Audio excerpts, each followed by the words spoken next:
So share ko lang sa inyo mga hagroomers, no.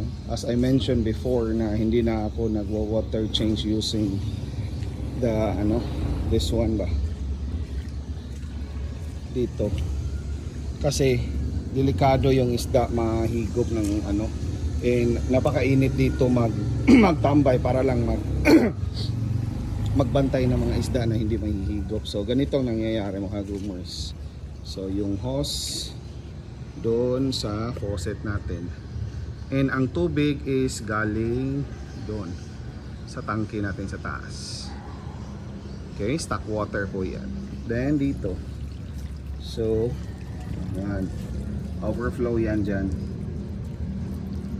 So nag-overflow both side. Yan. So it will just take 1 hour per pool yung overflow natin. Every day po yan ha, every day, para safe talaga. Iba kasi ang result basta maganda talaga ang water quality. Mabilis mabilis tumubo, ganado kumain ng isda basta ang tubig malinis. Ay kinakwarantine po pala natin for Sibugay Shipping.